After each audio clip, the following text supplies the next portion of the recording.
Bala, night the ninth, being the last.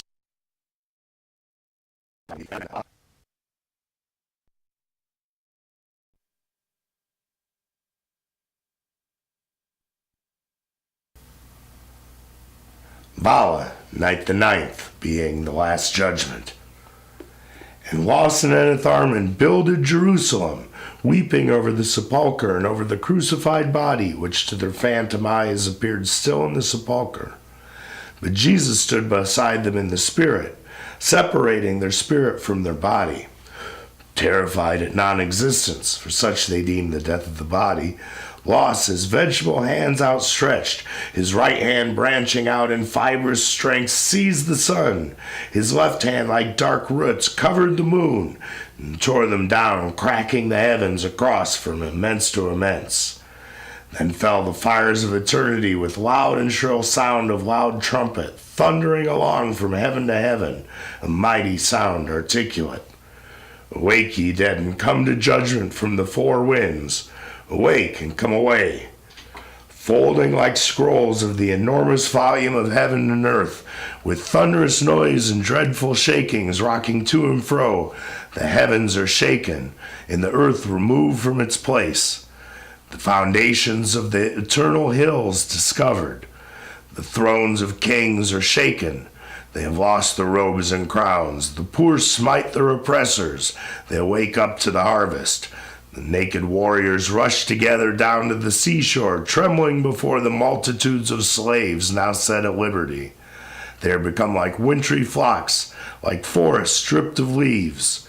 The oppressed pursue like the wind. There is no room for escape.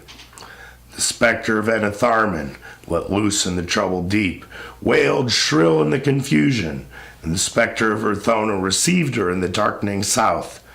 Their bodies lost, they stood trembling and weak, a faint embrace, a fierce desire as when two shadows mingle on a wall.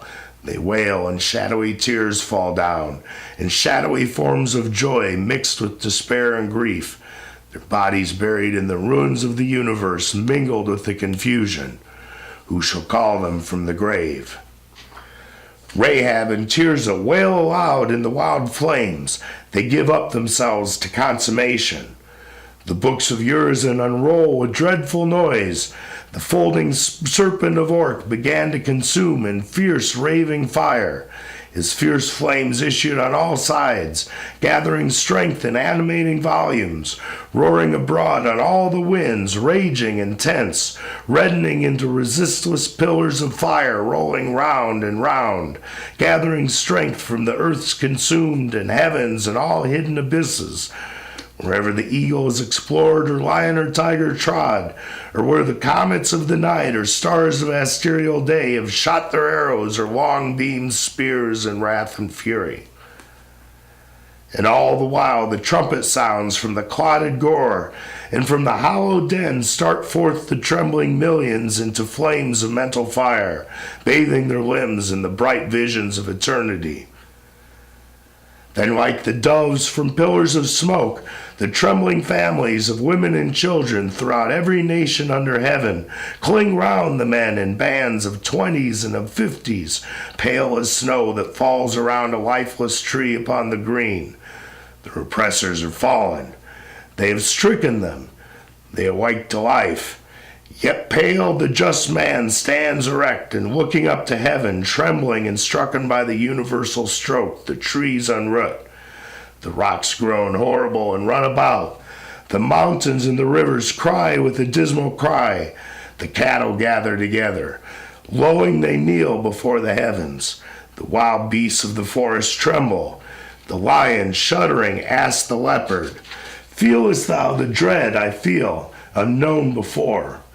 My voice refuses to roar, and in weak moans I speak to thee. This night before the morning's dawn, the eagle cried to the vulture. The raven called the hawk. I heard them from my forest black, saying, "Let us go up far, for soon I smell upon the wind a terror coming from the south." The eagle and hawk fled away at dawn, and ere the sun arose, the raven and vulture followed.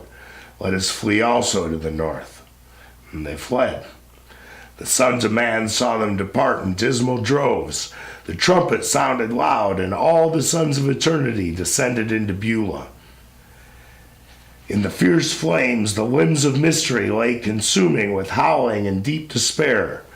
Rattling go up the flames around the synagogue of Satan. Loud the serpent orc raged through his 27 folds. The tree of mystery went up in folding flames. Blood issued out in mighty volumes, pouring in whirlpools fierce from out the floodgates of the sky. The gates are burst. Down pour the torrents black upon the earth.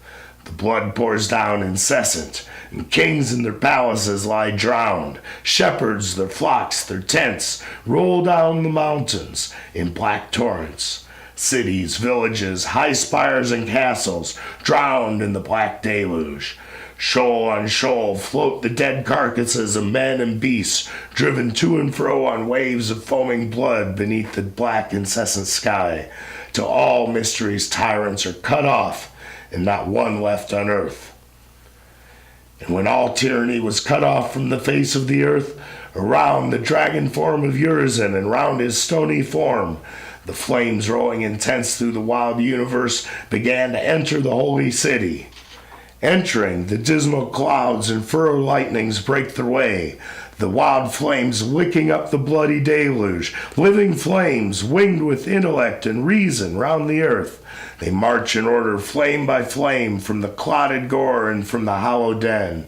Start forth the trembling millions into flames of mental fire, bathing their limbs in the bright visions of eternity. Beyond this universal confusion, beyond the remotest pole where the vortexes begin to operate, there stands a horrible rock far in the south.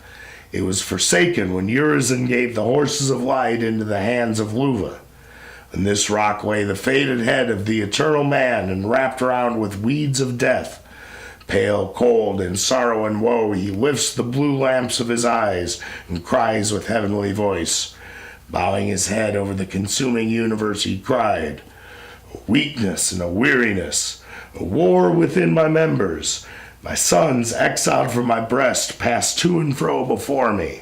My birds are silent on my hills. Flocks die beneath my branches. My tents are fallen. My trumpets and the sweet sounds of my harp is silent on my clouded hills that belch forth storms and fires. My milk of cows and honey of bees and fruit of golden harvest are gathered in the scorching heat and in the driving rain. My robe is turned to confusion and my bright gold to stones. Where once I sat, I weary walk in misery and pain. For from within my withered breast, grown narrow with my woes, the corn is turned to thistles and the apples into poison. The birds of song to murderous crows, my joys to bitter groans. The voices of children in my tents and to cries of helpless infants, and all exiled from the face of light and shine of morning. In this dark world, a narrow house, I wander up and down. I hear mystery howling in these flames of consummation. When shall the man of future times become as in days of old? In weary life, why sit I here and give up all my powers to indolence, to the night of death when indolence and mourning sit hovering over my dark threshold? Though I arise, look out, and scorn the war within my members, yet my heart is weak and my head faint. Yet will I look out into the morning, whence is the sound of rage of men drinking each other's blood, drunk with the smoking gore and red, but not with nourishing wine. The eternal man sat on the rocks and cried with awful voice, O Prince of Light, where art thou? I behold thee, not as once in the eternal fields and clouds of morning, stepping forth with harps and songs, where bright Ahania sang before thy face, and all thy sons and daughters gathered round my ample table. See you not all this racking, furious confusion? Come forth from slumbers of thy cold abstraction. Come forth. Rise to eternal births, shake off thy cold repose. Schoolmaster of souls, great opposer of change, arise, that the eternal worlds may see thy face in peace and joy, that thou dread form of certainty may sit in town and village, or little children play around thy feet in gentle awe, fearing thy frown, loving thy smile. Urizen, Prince of Light, he called. The deep buried his voice, and answer none returned. Then wrath burst round. The eternal man was wrath. Again he cried, Arise, O stormy form of death, O dragon of the deeps, lie down before my feet. O dragon, let Urizen arise. Oh, how couldst thou deform those beautiful proportions of life and person? For as a person is, so is his life proportioned. Let Luva rage in the dark deep, even to consummation. For if thou feedst not his rage, it will subside in peace. But if thou darest obstinate refuse my stern behest, thy crown and scepter I will seize, and regulate all my members in stern severity, and cast thee out into the indefinite where nothing lives, there to wander. And if thou returnst weary, weeping at the threshold of existence, I will steel my heart against thee to eternity, and never receive thee more. Thy self-destroying beast-formed science shall be thy eternal lot. My anger against thee is greater than against this Luva, for war is energy enslaved. But thy religion, the first author of this war, and the distracting of honest minds into confused perturbation and strife, and honor and pride is a deceit so detestable that I will cast thee out if thou repentest not, and leave thee as a rotten branch to be burned with mystery the harlot, and with Satan forever and ever. Error can be redeemed in all eternity, but sin, even Rahab, is redeemed in blood and fury and jealousy. The line of blood that stretched across the windows of the morning, redeemed from error's power. Wake, thou dragon of the deeps.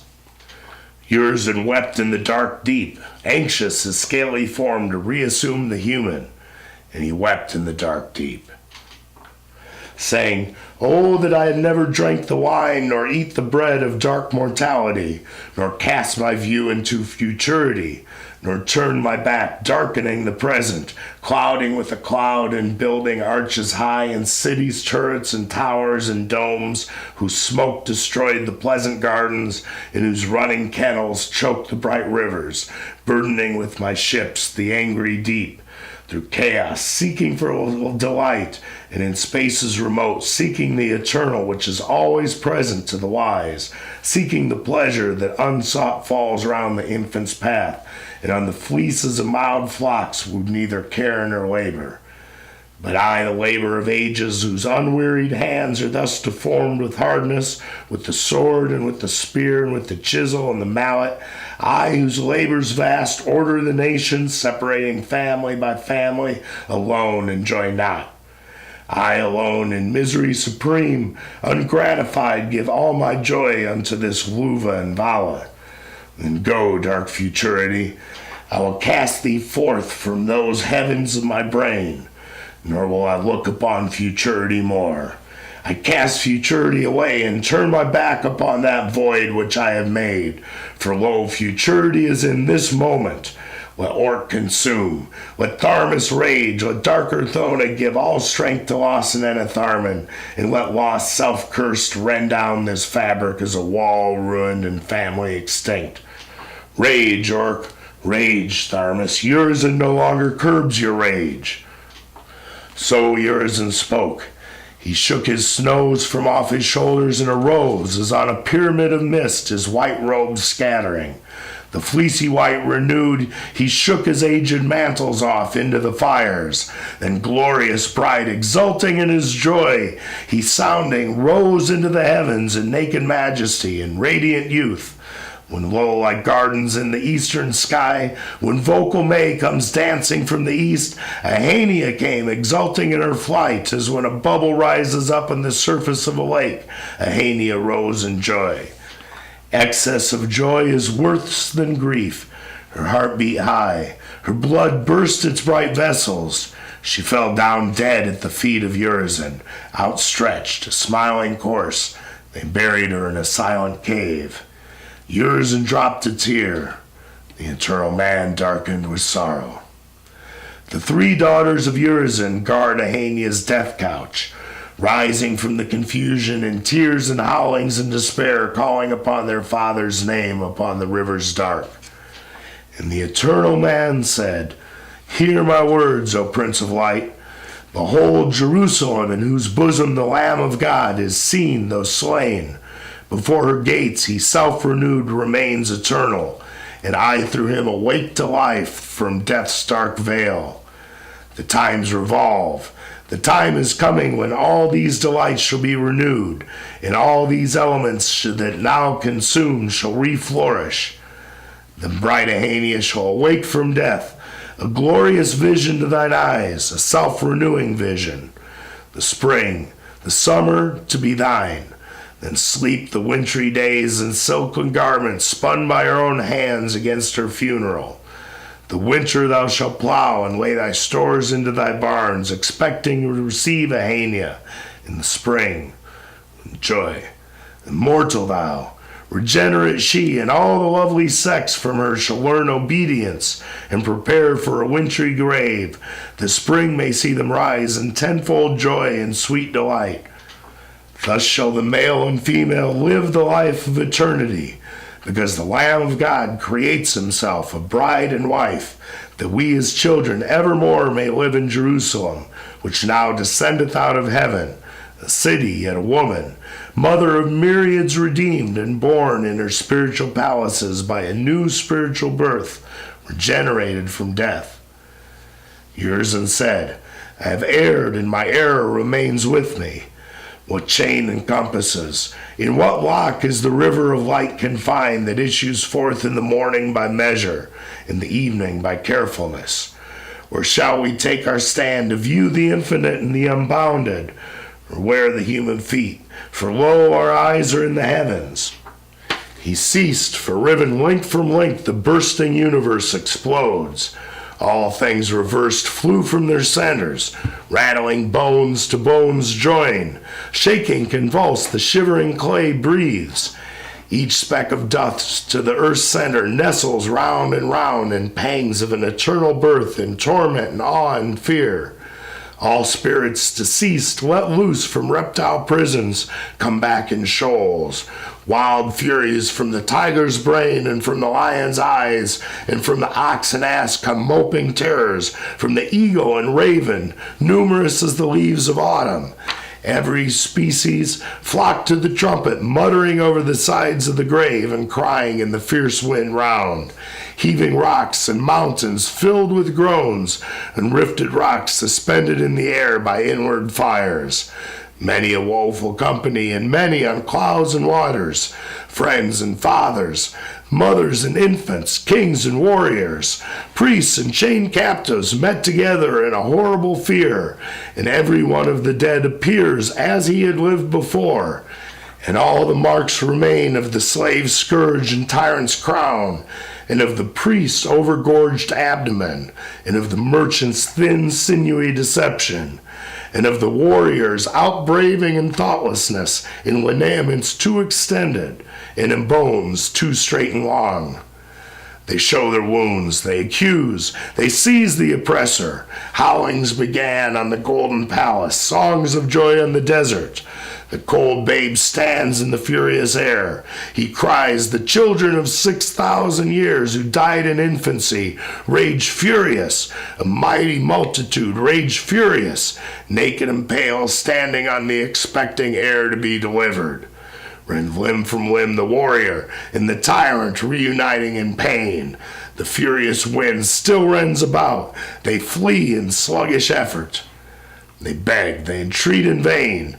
Now they listen not to entreaty. They viewed the flames red rolling on through the wide universe, from the dark jaws of death beneath and desolate shores remote, these covering vaults of heaven and these trembling globes of earth.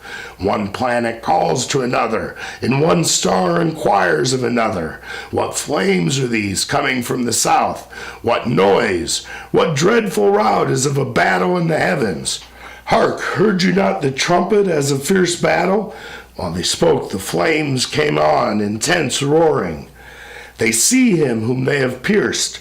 They wail because of him. They magnify themselves no more against Jerusalem, nor against her little ones. The innocent accused before the judges shines with immortal glory.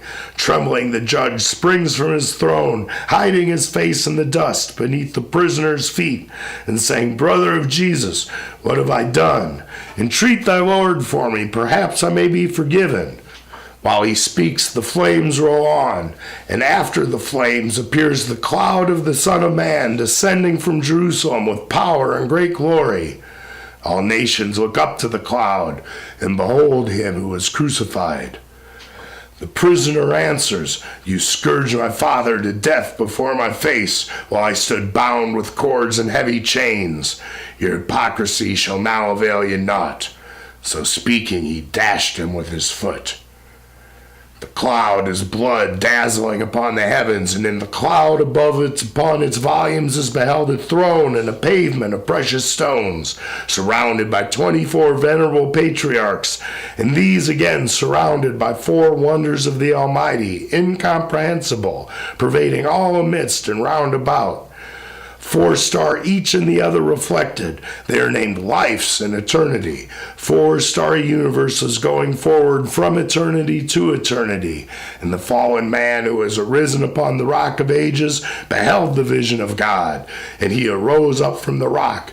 And Urizen arose up with him, walking through the flames to meet the Lord coming in judgment. But the flames repelled them still to the rock. In vain they strove to enter the consummation together, for the redeemed man could not enter the consummation. Then they seized the sons of Urizen the plow. They polished it from rust of ages. All its ornaments of gold and silver and ivory re-shone across the field immense, where all the nations darkened like mold in the divided fallows, where the weed triumphs in its own destruction.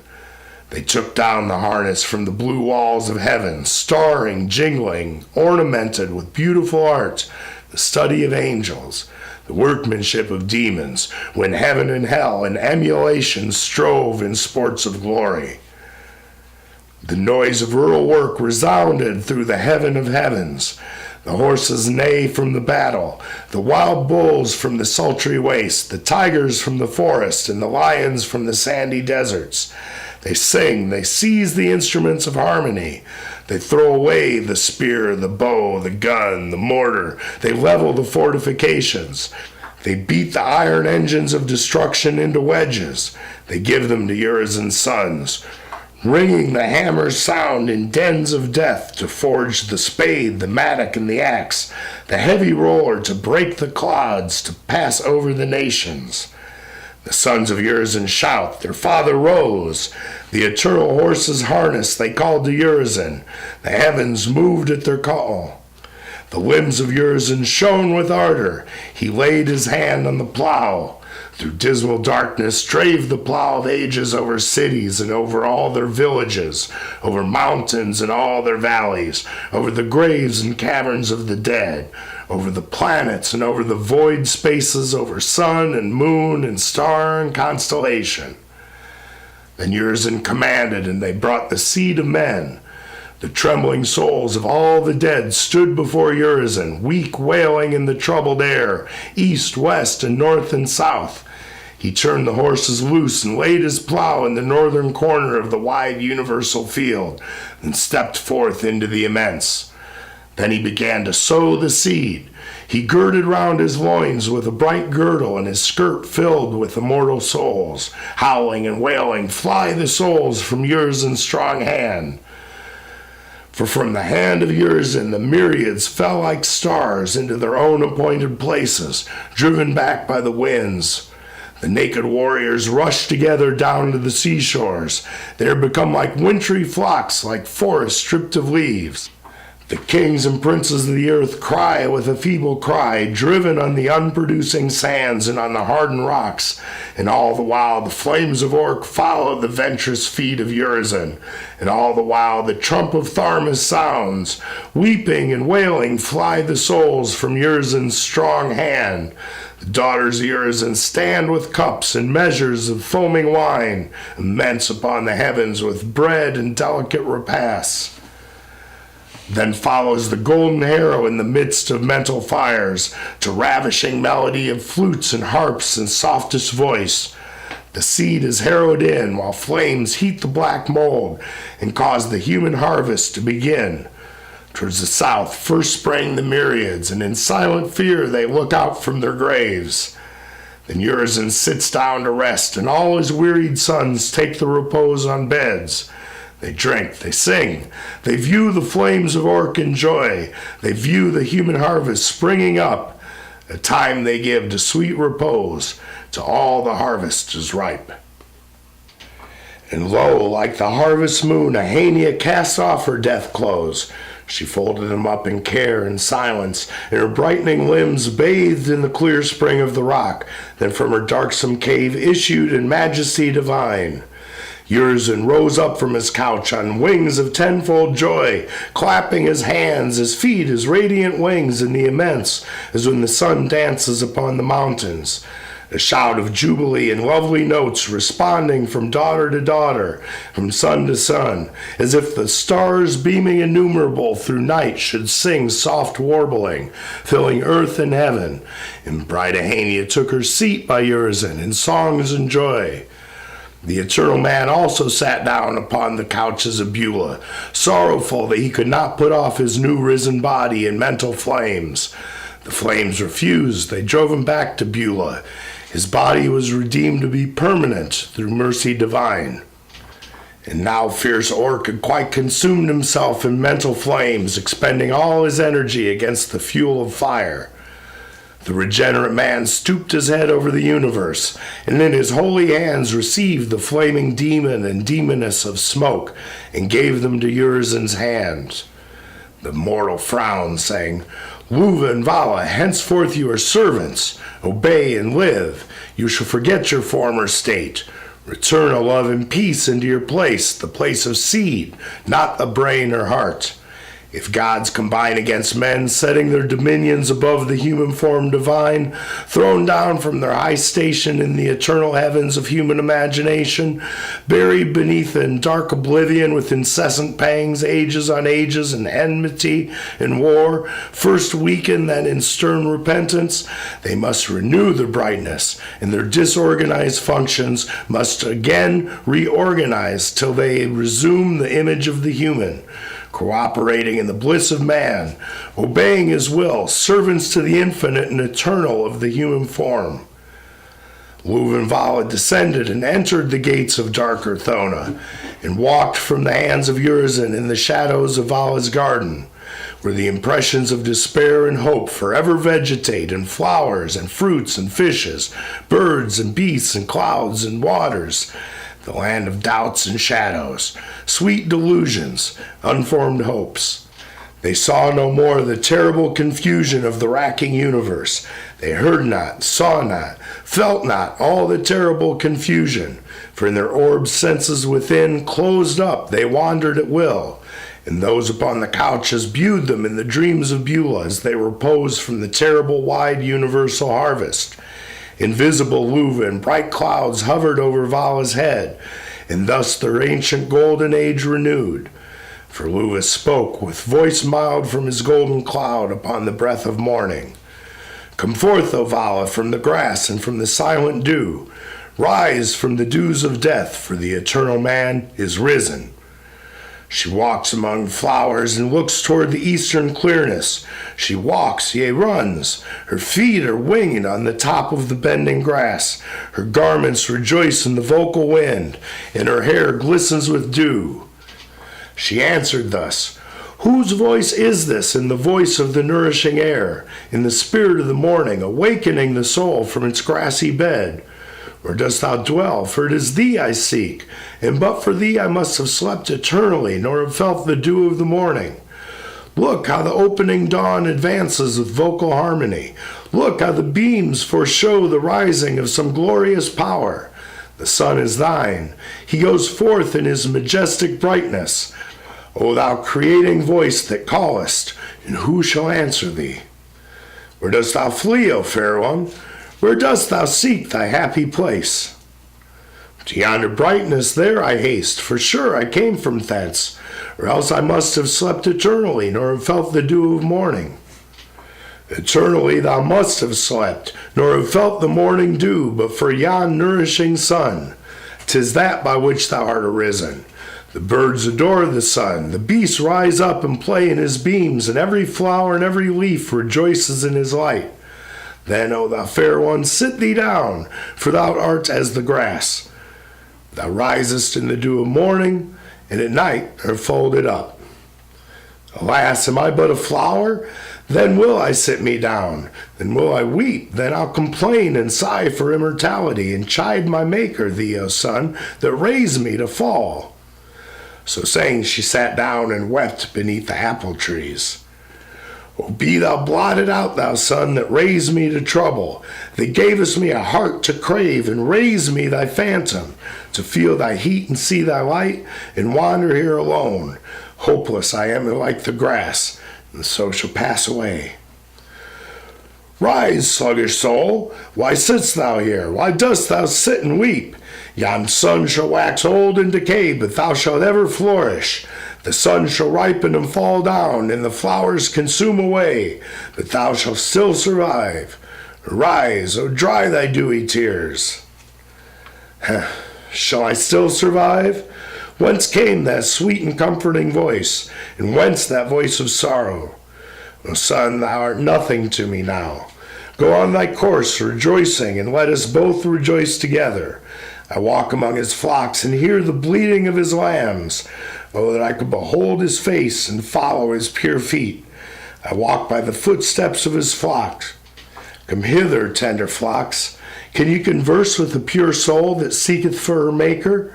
You answer not. Then I am your mistress in this garden. I'll watch you and attend your footsteps.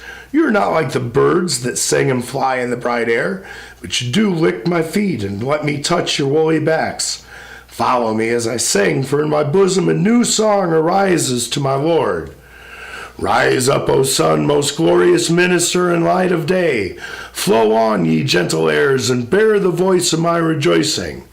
Wave freshly clear waters, flowing down around the tender grass, and thou sweet-smelling ground, put forth thy life in fruits and flowers.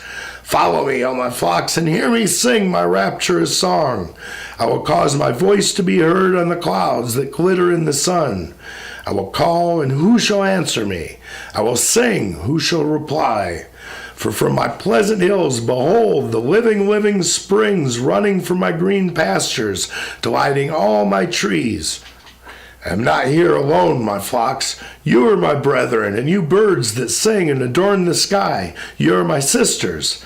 I sing, and you reply to my song. I rejoice, and you are glad. Follow me, O my flocks. We will descend into the valley. Oh, how delicious are the grapes, and they're flourishing in the sun. How clear the spring of the rock running along the golden sand. How cool the breezes of the valley in the arms of the branchy trees. Cover us from the sun. Come and let us sit in the shade. My Luva here hath placed me in a sweet and pleasant land, and given me fruits and pleasant waters, and warm hills and cool valleys. Here will I build myself a house, and here I'll call on his name. Here I'll return when I am weary, and take my pleasant rest. So spoke the sinless soul, and laid her head on the downy fleece of a curled ram, who stretched himself in sleep beside his mistress, and soft sleep fell on her eyelids in the silent noon of day. Then Luva passed by and saw the sinless soul, and said, Let a pleasant house arise to be the dwelling place of this immortal spirit growing in lower paradise. He spoke, and pillars were builded, and walls as white as ivory. The grass she slept on was paved with pavement as of pearl.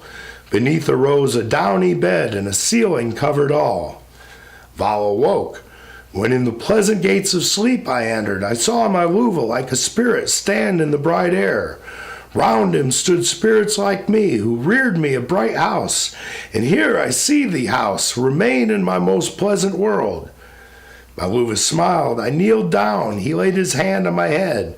And when he laid his hand upon me, from the gates of sleep I came into this bodily house to tend my flocks in my pleasant garden. So saying, she arose and walked around her beautiful house, And then from her white doors she looked to see her bleating lambs, but her flocks were gone up from beneath the trees into the hills. I see the hand that leadeth me doth also lead my flocks. She went up to the flocks and turned off to see her shining house. She stooped to drink the water of the clear spring and eat the grapes and apples. She bore the fruits in her lap. She gathered flowers for her bosom. She called to her flocks, saying, "Follow me, all my flocks." They followed her to the silent valley beneath the spreading trees, and on the river's margin she ungirded her golden girdle. She stood in the river and viewed herself within a watery glass, and her bright hair was wet with the waters. She rose up from the river, and as she rose, her eyes were opened to the world of waters. She saw Tharmas sitting upon the rocks beside the wavy sea. He stroked the water from his beard and mourned faint through the summer vales. And Vala stood on the rocks of Tharmas and heard his mournful voice. O Enion, my weary head is in the bed of death, for weeds of death have wrapped around my limbs in the hoary deeps. I sit in the place of shells and mourn, and thou art closed on clouds. When will the time of clouds be past and the dismal night of Tharmas? Arise, O Enion, arise and smile upon my head, as thou dost smile upon the barren mountains, and they rejoice. When wilt thou smile on Tharmas, O thou bringer of golden day? Arise, O Enion, arise, for lo, I have calmed my seas. So saying, his faint head he laid upon the oozy rock, and darkness covered all the deep. The light of Enion faded like a faint flame quivering upon the surface of the darkness. Then Vala lifted up her hands to heaven to call on Enion. She called, but none could answer her, and the echo of her voice returned. Where is the voice of God that called me from the silent dew? Where is the Lord of Vala that dost hide in clefts of the rock? Why shouldst thou hide thyself from Vala, from the soul that wanders desolate? She ceased, and light beamed round her like the glory of the morning, and she rose out of the river and girded on her golden girdle. And now her feet step on the grassy bosom of the ground among her flocks, and she turned her eyes toward her little pleasant house and saw in the doorway, beneath the trees, 2 little children playing.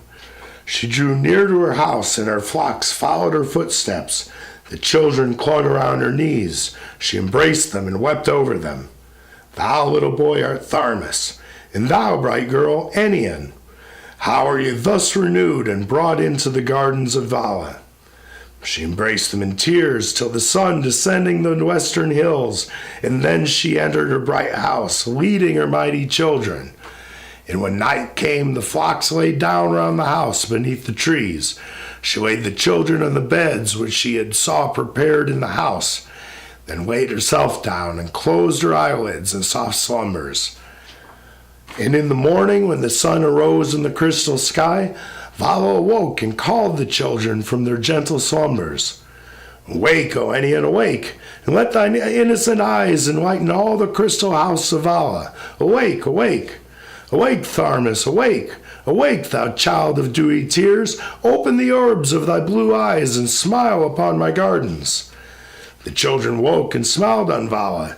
She kneeled by the golden couch. She pressed them to her bosom, and her pearly tears dropped down. O my sweet children, Enion, let Tharmas kiss thy cheek. Why dost thou turn thyself away from his sweet watery eyes? Tharmas, henceforth in Vala's bosom thou shalt find sweet peace.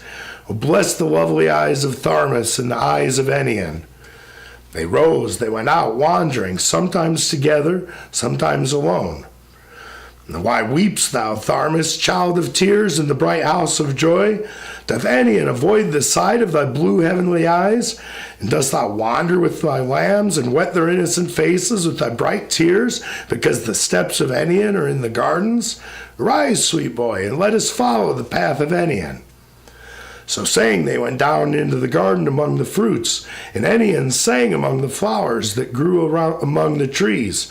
And Vala said, Go, Tharmas, weep not. Go to Enion. And he said, O Vala, I am sick, and all this garden of pleasure swims like a dream before my eyes. But the sweet-smelling fruit revives me to new deaths. I fade even like a water lily in the sun's heat, till in the night on the couch of Enion I drink new life and feel the breath of sleeping Enion. But in the morning she rises to avoid my eyes, and my loins fade, and in the house I sit me down and weep. Cheer up thy countenance, bright boy, and go to Enion. Tell her that Vala waits her in the shadows of her garden. He went with timid steps, and Enion, like the ruddy morn when infant spring appears in swelling buds and opening flowers behind her veil withdraws, so Enion turned her modest head. But Tharmas spoke. Vala seeks thee, sweet Enion, in the shades. Follow the steps of Tharmas, O thou brightness of the gardens. He took her hand. Reluctant she followed in infant doubts. Thus in eternal childhood, straying among Vala's flocks in infant sorrow and joy alternate, Enion and Tharmas played round Vala in the gardens of Vala and by a river's margin. They are the shadows of Tharmas and of Enion in Vala's world. And the sleepers who rested from their harvest work beheld these visions. Thus were the sleepers entertained upon the couches of Beulah. When Luv and Vala were closed up in the world of shadowy forms, darkness was all beneath the heavens. Only a little light, such as glows out from sleeping spirits, appeared in the depths beneath. As when the wind sweeps over a cornfield, the noise of souls through all the immense, bore down by clouds swagging in autumnal heat, muttering along from heaven to heaven, hoarse roll the human forms beneath thick clouds. Dreadful lightnings burst and thunders roll. Down pour the torrent floods of heaven on all the human harvest. Then Urizen, sitting at his repose on beds in the brightest south, cried, "Times are ended." He exulted. He arose in joy. He exulted. He poured his light, and all his sons and daughters poured their light to exhale the spirits of Vala and Luva through the atmosphere. And Luva and Vala saw the light. Their spirits were exhaled in all their ancient innocence. The floods depart. The clouds dissipate or sink into the sea of Tharmas. Luva sat above in the bright heavens in peace. The spirits of men beneath cried out to be delivered, and the spirit of Luva wept over the human harvest and over Vala, the sweet wanderer. In pain the human harvest waved in horrible groans of woe. The universal groan went up. The eternal man was darkened. Then Urizen arose and took his sickle in his hand. There's a brazen sickle and a sickle of iron hid deep in the south, guarded by a few solitary stars. This sickle Urizen took, the scythe his sons embraced, and went forth and began to reap. And all his joyful sons reaped the wide universe and bound in sheaves a wondrous harvest. They took them into their wide barns with loud rejoicings and triumph of flute and harp and drum and trumpet, horn and clarion. The feast was spread in the bright south, and the regenerate man sat at the feast, rejoicing, and the wine of eternity was served round by the flames of Luva all day and all the night. And when morning began to dawn upon the distant hills, a whirlwind rose up in the center, and in the whirlwind a shriek, and in the shriek a rattling of bones, and in the rattling of bones a dolorous groan, and from the dolorous groan in tears rose Enion like a gentle light. And Enion spoke, saying, "O dreams of death, the human form dissolving, accompanied by beasts and worms and creeping things in darkness and despair. The clouds fall off from my wet brow, the dust from my cold limbs into the sea of Tharmas. Soon renewed, a golden moth, I shall cast off my death clothes and embrace Tharmas again. For lo, the winter melted away upon the distant hills, and all the black mold sings. She speaks to her infant race. Her milk descends down on the sand, and the thirsty sand drinks and rejoices, wondering to behold the emmet, the grasshopper, the jointed worm. The roots shoot thick through the solid rocks, bursting their way. They cry out in joys of existence. The broad stems rear on the mountain, stem after stem. The scaly newt creeps from the stone, and the armed fly springs from his rocky crevice. The spider and the bat burst from the hardened slime, crying to one another, "What are we, and where is our joy and delight?" Lo, the little moss begins to spring, and the tender weed creeps round our secret nest. Flocks brighten the mountains, herds throng up the valley, wild beasts fill the forests. Joy thrilled through all the furious form of Tharmas, humanizing. Mild he embraced her whom he sought. He raised her through the heavens, sounding his trumpet to awaken the dead. On high he soared over the ruined worlds, the smoking tomb of the eternal prophet. The eternal man arose. He welcomed them to the feast. The feast was spread in the sweet south, and the eternal man sat at the feast rejoicing. And the wine of eternity was served round by the flames of Luva all day and all the night. And many eternal men sat at the golden feast to see the female form now separate. They shuddered at the horrible thing, not born for the sport and amusement of man, but born to drink up all his powers. They wept to see their shadows. They said to one another, "This is sin. This is the generative world." They remembered the days of old. And one of the Eternals spoke. All was silent at the feast. Man is a worm wearied with joy. He seeks the caves of sleep among the flowers of Beulah in his selfish cold repose, forsaking brotherhood and universal love, in selfish clay folding the pure wings of his mind, seeking the places dark, abstracted from the roots of science. Then enclosed around in walls of gold, we cast him like a seed into the earth, till times and spaces have passed over him. Duly every morn we visit him, covering with a veil the immortal seed. With windows from the inclement sky we cover him, and with walls and hearths protect the selfish terror, till divided all in families we see our shadows born. And thence we know that man subsists in brotherhood and universal love. We fall on one another's necks, more closely we embrace, for not for ourselves but for the eternal family we live. Man liveth not by self alone, but in his brother's face each shall behold the eternal Father, and love and joy abound. And so spoke the Eternal at the feast. They embraced the newborn man, calling him brother, image of the eternal Father. They sat down at the immortal table, sounding loud their instruments of joy, calling the morning into Beulah. The eternal man rejoiced. When morning dawned, the Eternals rose to labor at the vintage. Beneath they saw their sons and daughters, wondering, inconceivable, at the dark myriads and shadows in the worlds beneath. In the morning dawn, Urizen rose, and in his hand the flail sounds on the floor, heard terrible by all beneath the heavens, dismal, loud, redounding. The nether floor shakes with the sound, and all nations were threshed out, and the stars threshed from their husks. Then Tharmas took the winnowing fan. The winnowing wind, furious above, feared round by the violent whirlwind driven west and south, tossed the nations like chaff into the seas of Tharmas. "O mystery fierce," Tharmas cries, "behold, thy end is come. Art thou she that made the nations drunk with the cup of religion? Go down, ye kings and counselors and giant warriors, go down into the depths. Go down and hide yourselves beneath. Go down with horse and chariots and trumpets of horse war. Lo, how the pomp of mystery goes down into the caves.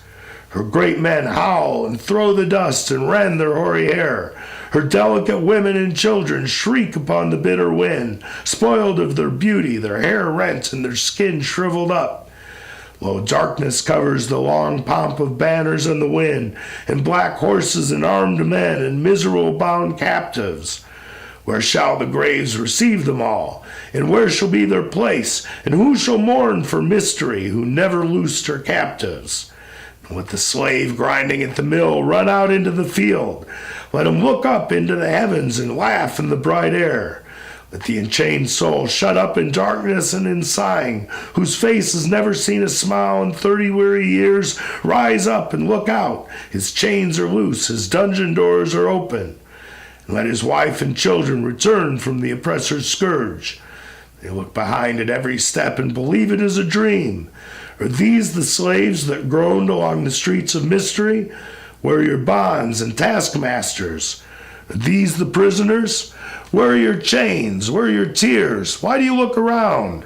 If you are thirsty, there is the river. Go bathe your parched limbs. The good of all the land is before you, for mystery is no more.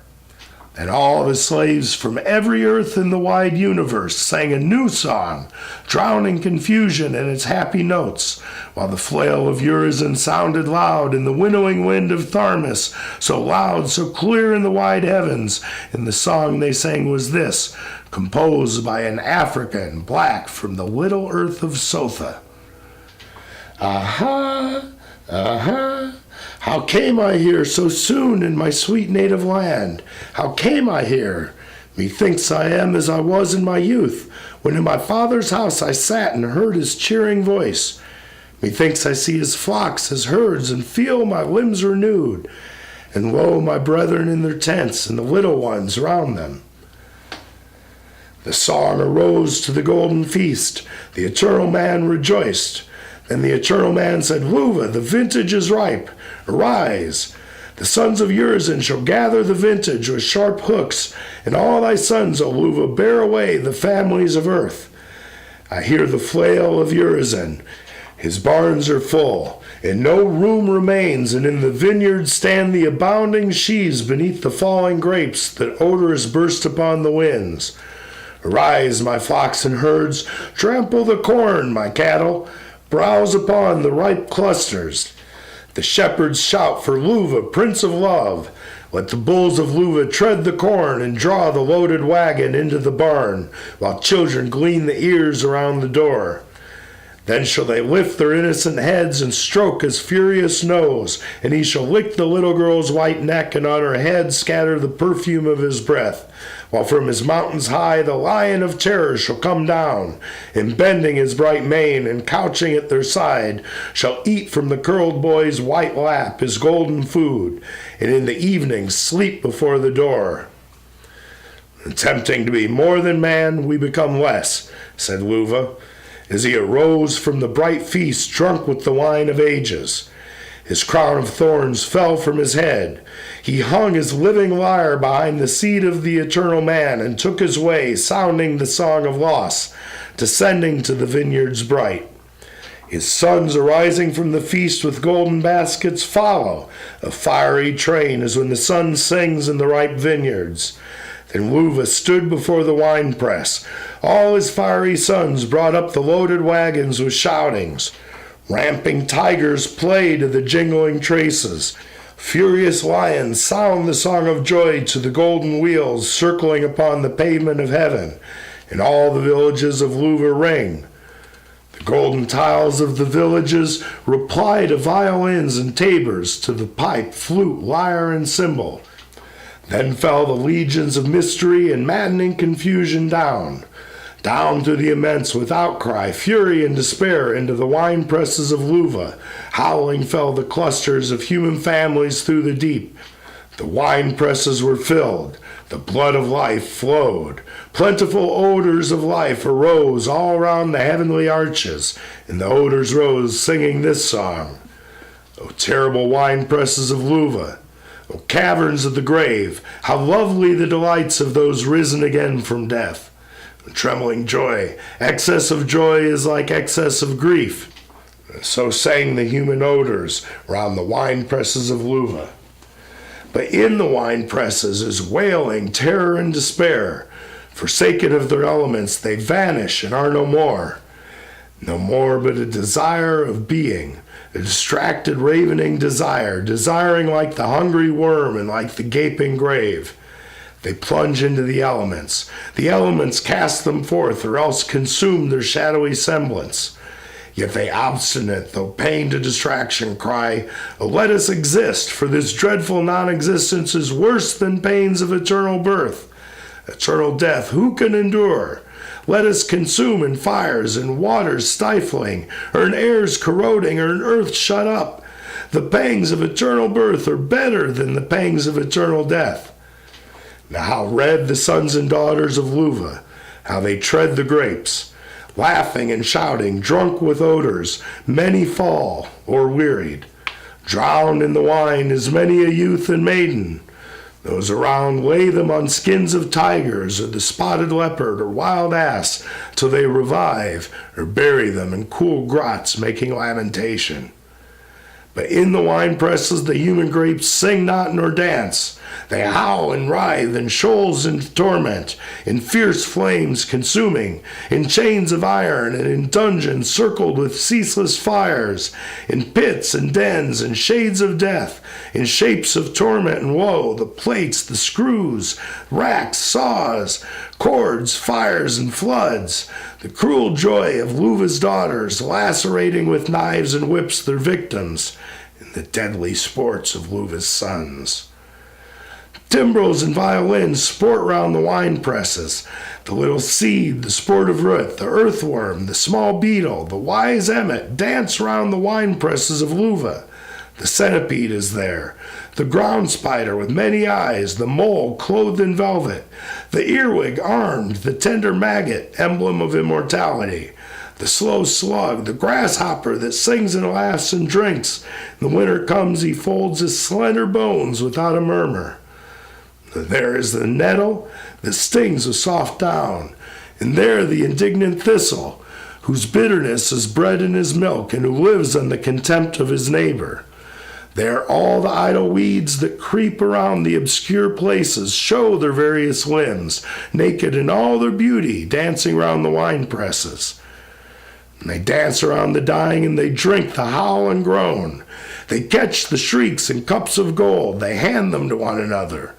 These are the sports of love, and these the sweet delights of amorous play, tears of the grape, the death sweat of the cluster, the last sigh of the mild youth who listens to the luring songs of Luva. And the eternal man darkened with sorrow. In a wintry mantle covered the hills. He said, O Tharmas, rise, and O Urthona. And then Tharmas and Urthona rose from the golden feast, satiated with mirth and joy. Urthona limping from his fall, and Tharmas leaned. In his right hand his hammer.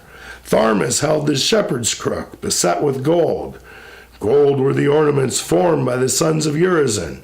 Then Enion and Ahania and Vala and the wife of dark Urthona rose from the feast in joy, ascending to their golden looms. There the winged shuttle sang, the spindle and distaff and the reel rang sweet the praise of industry through all the golden rooms. Heaven rang with winged exultation. All beneath howled loud. With tenfold rout and desolation roared the chasms beneath, where the wide woof flowed down, and where the nations are gathered together. And Tharmas went down to the wine presses, and beheld the sons and daughters of Luva quite exhausted with the labor, and quite filled with new wine, that they began to torment one another, and to tread the weak. And Luva and Vala slept on the floor, or wearied. Urthona called his sons around him. Tharmas called his sons numerous. They took the wine, they separated the lees, and Luva was put for dung on the ground by the sons of Tharmas and Urthona. They formed heavens of sweet wood, of gold, of silver, and ivory, of glass, and precious stones. They loaded all the wagons of heaven and took away the wine of ages with solemn songs and joy. Luva and Vala awoke, and all the sons and daughters of Luva awoke. They wept to one another, and they reascended to the eternal man in woe. He cast them wailing into the world of shadows through the air, till winter is over and gone. But the human wines stood wondering in all their delightful expanses. The elements subside, the heavens rolled on with vocal harmony. Then Los, who is Urthona, rose in all his regenerative power. The sea that rolled and foamed with darkness and the shadows of death vomited out and gave up all. The floods lift up their hands, singing and shouting to the man. They bow their hoary heads and murmuring in their channels flow and circle round his feet. Then dark Urthona took the corn out of the stores of Urizen. He ground it in his rumbling mills. Terrible the distress of all the nations of earth ground in the mills of Urthona. In his hand Tharmas takes the storms. He turns the whirlwind loose upon the wheels. The stormy seas howl at his dread command, and eddying fierce rejoice in the fierce agitation of the wheels of dark Urthona. Thunders, earthquakes, fire, water, floods rejoice to one another. Loud their voices shake the abyss, their dread forms tending the dire mills. The gray hoarfrost was there, and his pale wife the aged snow. They watch over the fires. They build the ovens of Urthona. Nature in darkness groans, and men are bound to sullen contemplations in the night. Restless they turn on beds of sorrow in their inmost brain, feeling the crushing wheels. They rise, they write the bitter words of stern philosophy, and knead the bread of knowledge with tears and groans. Such are the works of dark Urthona. Tharmas sifted the corn. Urthona made the bread of ages and placed it in golden and in silver baskets, in heavens of precious stones. And then he took his repose in winter, in the night of time. The sun has left his blackness and has found a fresher morning, and the mild moon rejoices in the clear and cloudless night, and man walks forth from the midst of the fires. The evil is all consumed. His eyes behold the angelic spheres arising night and day, the stars consumed like a lamp blown out, and in their stead behold the expanding eyes of man. Behold the depths of wondrous worlds. One earth, one sea beneath, nor erring globes wander, but stars of fire rise up nightly from the ocean. And one sun each morning like a new man issues with songs and joy, calling the plowman to his labor and the shepherd to his rest. He walks upon the eternal mountains, raising his heavenly voice, conversing with the animal forms of wisdom night and day, that risen from the sea of fire, renewed, walk o'er the earth. For Tharmas brought his flocks upon the hills, and in the vales around the eternal man's bright tent, the little children play among the woolly flocks. The hammer of Urthona sounds in the deep caves beneath. His limbs are renewed. His lions roar among the furnaces, and at evening sport upon the plains. They raise their faces from the earth, conversing with the man. How is it that we have walked through fires and yet are not consumed? How is it that all things are changed, even as in ancient times? The sun arises from his dewy bed, and the fresh airs play in his smiling beams, giving the seeds of life to grow, and the fresh earth beams forth 10,000 springs of life. Urthona is risen in his strength, no longer now divided from Enitharmon, no longer the spectre lost. Where is the spectre of prophecy? Where the delusive phantom? Departed, and Urthona rises from the ruinous walls in his ancient strength to form the golden armor of science for intellectual war. The war of swords departed now. The dark religions are departed, and sweet science reigns. End of the dream.